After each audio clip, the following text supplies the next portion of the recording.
Мирнинские дачники жалуются на задержку подачи воды и неотремонтированные дороги. Почему не решаются проблемы садоводов? Репортаж нашего специального корреспондента в Мирном Марьяны Кутуковой. Когда же будет вода? Этот вопрос сегодня волнует всех местных дачников. Садоводы выходят из положения как могут. Одни собирают снег и набирают дождевую воду, другие ввозят с города. На данный момент воды нету. И когда ее подадут, мы и не знаем. Но рассада требует полива. Особенно огурцы, которые более тщательно должны поливаться. Но это хватает, 2 бочки. Ну, хватает мне полить мою теплицу. Грядки уже нет. Как говорят дачники, задержка воды происходит ежегодно. Перебои в подаче тоже не редкость. В конце июня или начало июля только дают нам воду. Председатель, пойдем, пожалуемся. Он включает.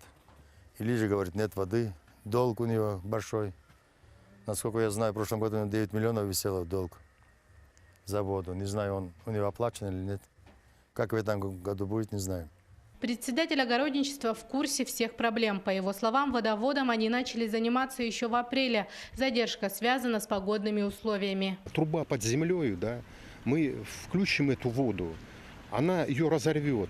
Сейчас хоть немножко, градусов 17-20 будет, но мы включим эту воду, и вода пойдет. Я хочу так сделать, что мы где-то будет со среды до воскресенья с 4 до 12 будем воду включать. Ну, а там посмотрим по ходу действия. По словам Сергея Басанцова, корень многочисленных проблем, в том числе плохих дорог, нерадивые дачники. Как правило, ежегодные членские взносы в 2500 рублей оплачивает только половина владельцев. Денег на все не хватает. Примерно собираем 4 миллиона. Примерно. Вот этих 4 миллиона хватает у нас на что? На налоги, это самое главное. Заплатить за воду заплатить и заплатить зарплату людям-то. Вывозка мусора. У нас сейчас в этом году, у нас уже 2-й год, как появился у нас новый глава города. Мы совместно поставили кузова автомобильные 25-кубовые.